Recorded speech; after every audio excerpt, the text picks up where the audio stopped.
Hello, everyone, and welcome to the Switch Statement Podcast. It's a podcast for investigations into miscellaneous tech topics.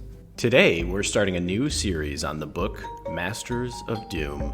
It's about John Carmack and John Romero and their adventures in creating some of the most iconic video games of all time. Hey, John. How you doing? Hey, Matt. I'm doing really good. How are you? I am doing great. Feeling really Nice. good. Awesome. For the first time in a long time. Dude, that's great to hear. Has anything changed, or I don't know what's going on? Well, I had a rough string there. I sprained my ankle. I got COVID, so I felt like I was kind of in the pits for a bit. But back in business, and I'm ready to be an ace programmer. Yes. Like John Romero. Like John Romero. Yeah, we are starting a new book. Yeah, new book. Now, I got a question for you, because I've always thought this book was like, a quote unquote, like seminal work in software. But I think I have like a very biased perspective, or not biased, but like just skewed, I Like guess. rose-colored, or yeah, maybe skewed. Yeah. Skewed, I think, is a good word for it. Because like my childhood was all about the Doom series. And like my friends and I would talk about Carmack and Romero, as though they were these like gods. And I'm just wondering what your perspective is, because I'm a little. Did we say the name of the book? Maybe I wasn't. I don't think I did. So yeah, we're reading Masters of Doom, and yeah, I'm a little younger than you. I have never read this book, and Doom was a little bit before my time. My first real game console that I felt like I owned was the PS2. I mean, we had a Super Nintendo, but it was almost more my dad's video game console than ours. And we would like watch him play, basically. Man, that is wild, because, I'm not like that much older than you are, but we had an Atari. I think that's more a testament to like how quickly technology moves, Yeah. than our age gap. Also, I did have a brother who was like almost 5 years older than me. So I think like, the Atari was kind of his. But anyway, it's just crazy to think about. Right. But sorry, but you asked me, did you ask me a question, or did you? Oh, yeah. I was curious. Does this book strike you as part of the annals of like, important works in software engineering, or just about software? This book was already on my radar. I think it's the kind of book that any programmer who is aware of programming literature would be aware of. Okay, good. Because that's sort of my conception of it. It did immediately strike me, and I had this in my notes, that this book, compared to everything we've read up until now, is way more narrative.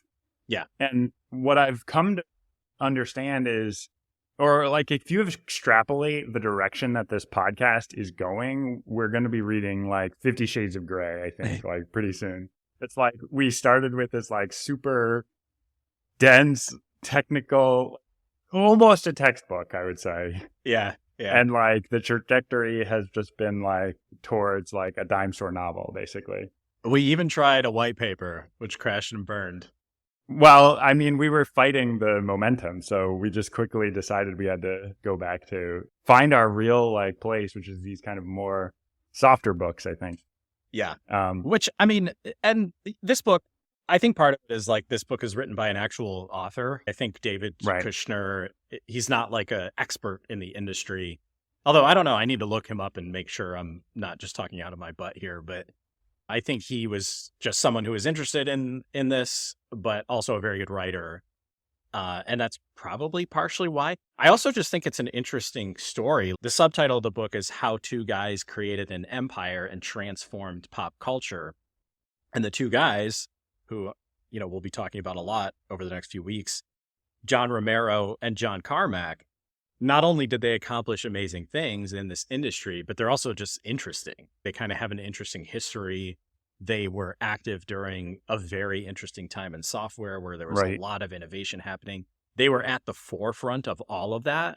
Their games are known to be, like, at the time, they were the most state-of-the-art pieces of software available besides maybe whatever launched the spaceships. Right. I mean, there's a point in the book where John Romero. So this is chapter 1, which is kind of John Romero's origin story, basically. Mm-hmm. And there's this little anecdote where he goes into the computer store and he enters in a couple of commands and he gets this game to go into like double res mode. And like, which is something where the person working at the computer store is like, I don't know what you just did, but it looks better than the professional software. And it's crazy because just to imagine if you go into an Apple store and you could do something, you could enter in this quick command that like pulls up some graphical thing that like amazes the staff there. Of course not. So everything's so locked down. And I mean, this is kind of this gets into a commentary on how unapproachable software is today, I think. But anyway, like exactly to your point, getting back to your point, they were at the cutting, like he was a superstar. He really was, at least in this chapter. And I think both of them were. Yeah. No, very similar to like we hear stories about like Bill Gates or whatever, how he was like hanging out near these large computers in California, and when the professors would go home, he would like go into the lab and be there all night, like plugging away. Like, so was John Romero and so was John Carmack. Like, so they're kind of all part of the same cadre of like brilliant programmers who were wizards with computers. Well, this is interesting. This is a good segue I had in my notes. There was actually a really important way that John Romero was different than Bill Gates, which was that he didn't come from like a great, super affluent background. No, he had a broken home and an abusive stepfather, basically. Yeah. And no, I mean, not basically, like just no qualifications. He had an abusive stepfather, and it just, there's these people who want to say like Bill Gates, like he wasn't a genius. He was just at the right place at the right time. But then I think John Romero is kind of a counter to that idea because, I mean, yes, he had access to some university, but he was getting in through the back door, basically. You know what I mean? So it's like that kind of flies in the face of that idea where it's like, no, sometimes you have someone who is just independently motivated and they're going to find those resources, if they exist. Totally. Yeah. No, that's actually, I'm glad you brought that up because that's a major difference between a lot of those stories about the heroes of computing. And actually, I want to touch on Romero's upbringing just briefly. Like, I don't think our podcast is good at social commentary or anything, but part of what's interesting about this book to me is I grew up during this era. Like, I was very aware of John Romero. I used to talk about him all the time with my friends. He was kind of a hero of ours. And I remember his comic books. Like, they discussed one of his comic books in the first chapter. I think it was called Chewy. And it was about a dog who, like, the owner, like, threw a ball at the dog's head and, like, blew his head up. And I remember looking at those comics and seeing how violent they were and just not, and also being vaguely aware of John Carmack's troubles in his upbringing and just like not reacting to it, because at the time when I was a kid, like it just didn't strike me as weird or anything. But now reading this chapter again, maybe 15 years after I read this book for the first time, he did have a rough childhood. Like his stepfather wasn't very supportive, was abusive. I mean, just straight up abusive. Like there's really no two ways about it. And I think it's just interesting how that's changed over the years, both my perception of it, but also I think sort of society's perception of that type of upbringing. Yeah. I mean, just to give a little color to like that abuse, and I mean, we don't need to get like into maybe this is too much information, but he talks about how John is playing at a console. Someone grabs him by the shoulder. He thinks it's one of his friends. It's his stepfather. And he literally like just hits him straight in the face. Like no, like words exchanged. Like, nope, you weren't supposed to be here. So I'm going to assault you. You know what I mean? So, and I think, I do think attitudes about that are changing. Any sort of like corporal punishment, that's becoming very taboo. And I think the general understanding is it's not that effective, as a source of, just as a way to kind of rear your children. But right. I don't know. That if I'm not well equipped to talk about, 90s video games, I've even more unwell equipped to talk about how to raise a child. But yeah, well, I mean, one last thing on this topic, because I agree, neither of us are qualified to talk about this stuff, but it does, like when I was initially learning about John Romero when I was a kid, I never thought about the connection of the content he was producing, which was always kind of hyper violent in a way, almost in a funny way. Like I think he had a very like ironic take on violence, or at least like a humorous take. I never made the connection between his upbringing and like his artistic output. And I think that's something that sort of struck me, at least in this first chapter. We'll see how the book progresses and where that goes, but just kind of food for thought, I guess. So you almost think that or his artistic approach or tone or subject matter was governed by a normalization of violence that he had kind of in his own home. Yeah, I mean, maybe I am extrapolating a little bit, but that was part of my take on this first chapter. Is like, I think Romero, like any great artist, is working with his own experiences, and maybe not directly like repeat or regurgitating his experiences onto the page in the form of artwork, but taking his experiences and turning them into great art. And yeah, it's just something to think about. Like his young experience was evidently very violent, and his games were hyper violent, right? Almost to the point of absurdity. And they're great. Like I love his games, but they are just incredibly, incredibly violent. Now, one thing I wanted to bring up, like you even called this out, I think in the podcast, but if not, Romero is known as the artist, the designer.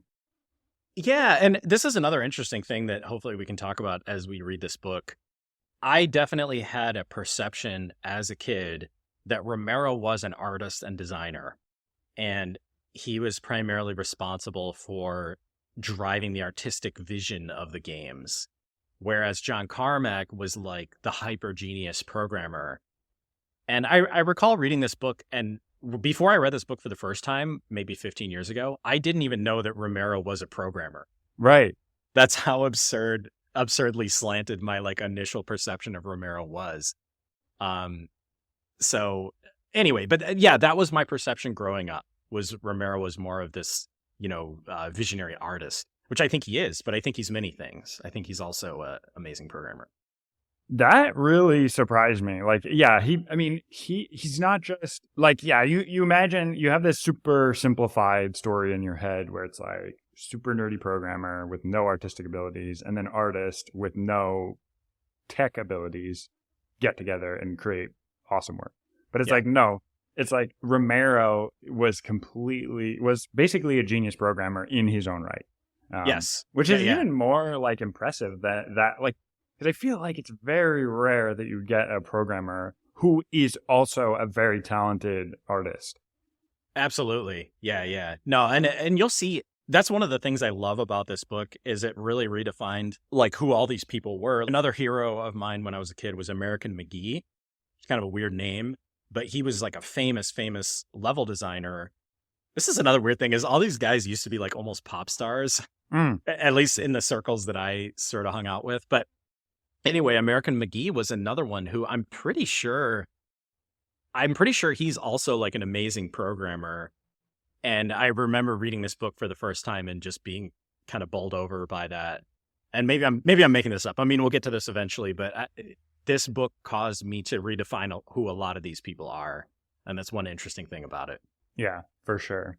One of the things that comes out in this book is like his ego. Like, I'm sure we're going to refine our understanding of John Romero, and this is just the very preliminary taste, but he writes into one of these periodicals and is basically like, when I win the programming competition this week, like, could you just give me $500 instead of a $500 prize? Like, that would be great. Because I am going to win. Yeah. Ace programmer John Romero. That's how he sounded. That was kind of the reference in the intro if you're not familiar. But oh yeah. No, that is definitely part of his legend, is that he was just insanely high on himself. I'm sure we'll get to this event as well, but there was sort of a breakup. Well, maybe I don't want to talk about this yet. Actually, well, maybe I'll just I don't know. Tease Spoiler alert. I wasn't there and I didn't experience it when there was like the golden era of it and then the breakup. Like, so this is all kind of new to me. I mean, right. They tease it in the book itself. There's an intro which references that they became mortal enemies or whatever it was. But right. But what were we gonna say? Yeah. So like I remember, because this happened live when I was a kid. It was like the mid '90s. And I remember this breakup happening. I remember Romero being very public about his like next project and how he kept saying, oh, now that I'm no longer being like held down by id or whatever, like I'm going to release this insane game. I think it was called Daikatana. And, I don't want to go into too much detail about Daikatana. I'm sure we'll talk about it again, but it sort of was a flop. It came out and basically just got crushed by critics, and it wasn't that highly regarded. I think it's gotten a little bit of a cult following over the years, but it's just interesting how that pompousness has sort of always been a part of the legend of John Romero. Yeah. Well, actually, I mean, this is maybe a good point to talk about. So his company, after id, he founded a company called Ion Storm. And now, do you know what the one major claim to fame, one major critical and financial success of Ion Storm as a game developer? Oh man, this is an amazing trivia question. Because it's a game you're definitely going to know. I'm trying to I don't think he had anything to do with Duke Nukem. I don't know. I have no idea. It wasn't Daikatana, I'll tell you that much. Deus Ex. They were the developer for Deus Ex. And so it sounds like Daikatana never achieved the greatness that Romero hoped it would. But you start two software development companies, and then one of them is id, and the other one develops Deus Ex, which is still a franchise that is around today. And like, it has a mythical reputation almost. Revolutionary game. Yeah, I mean, like the precursor to games like 2077, Cyberpunk. Is that what that game's called? Yeah, I think it's Cyberpunk 2077. Yeah, but there's no Cyberpunk 2077 without Deus Ex. Exactly. But yeah, so I did find that interesting. Just while we're talking about like old games, he mentions a couple things that sort of inspired him, or just things that had happened as precursors to John Romero sort of coming up in the computer world. One of them was this game Tennis for Two, which is sort of the precursor to Pong. And this is like, a lot of people think of Pong as like the first game ever made or whatever. Tennis for Two was basically Pong, and it worked on an oscilloscope of all things, which is like, I don't even really know what an oscilloscope is. I don't know if you can give an explanation as to what one is, but it's basically a way that you can like visualize things. And this Tennis for Two game was something very, very similar to Pong, but came way before Pong and worked on an oscilloscope. So, well, I mean, an oscilloscope, like these old oscilloscopes, you would have I think it was kind of a precursor to a standard cathode ray technology. And if you're not familiar, like the way that works is you just have this beam that's scanning over this screen that glows when it hits it, right? Yeah. So same exact technology, except the location of the beam was a function of the voltage on a pin or something, right? So it would go up and down if you had a particular voltage on a pin.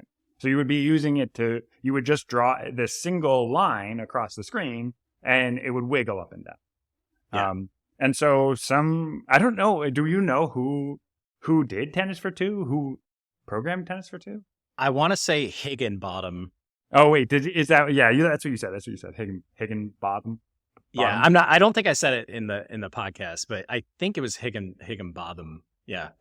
Which I don't know how to say that. So you could just envision having a circuit that controls the position of this beam so that you can make this thing bounce back and forth in response to input. So that's kind of like it, but it had a circular display. Like I've seen the oscilloscope, and so it was just a circle, and so it's just amazing to imagine someone programming on that. But hackers find a way. Yeah. No, I guess a couple other interesting things about Romero coming up. One is there was a massive heyday of arcades, which I'm sure a lot of people are aware of, but if you're a young person today, you've probably only seen this in movies and read about it in books or whatever. But back in the day, people used to go to arcades and play these massive like pinball machines and, massive games or whatever. In Romero's day, that was a $5 billion industry.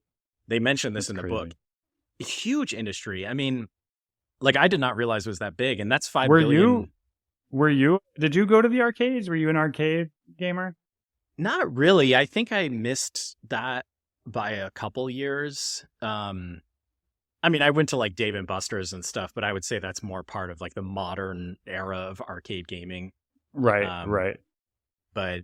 But yeah, it's just, so that was a big part of Romero's upbringing. I mean, literally the first scene in the book is like him, escaping his house and running to an arcade, and then his dad beating him up like you were talking about. That's just how like that's how video gaming started. I don't know, like that's just like everyone's first taste. And then, it's hard to imagine now with home consoles being so, ubiquitous, but back in the day, the computers were so expensive that no one could afford to do anything like that in their home. So that's how that was the surface. And so then you got all these people who were like, all right, how do I make this at home? And then when the personal computer came around, then there's like, yes, I can do it myself now. Yes. And speaking of the personal computer, he mentions one other guy that I put in my notes. Richard Garriott, aka Lord British, who, this dude, I've probably played through, I want to say like 10 of the Ultima games. So Lord British, aka Richard Garriott, was sort of the creator of the Ultima series. He was a very, very talented programmer, talented designer, and created this series of games called Ultima that I'm not sure if people are aware of today. But it sort of culminated into like Ultima Online, which was a huge sensation that I played probably hundreds of hours of Ultima Online. I know my brother was also really into it. But yeah, this guy was evidently a hero of Romero's and also a hero of mine. So just wanted to mention Richard Garriott. Yeah, the one thing that sticks out in my mind from the book is like, the graphics were abysmal, but it didn't matter because, what mattered was you had this like agency, and you were able to put yourself into this like moving square on the screen because you can control it. Yeah.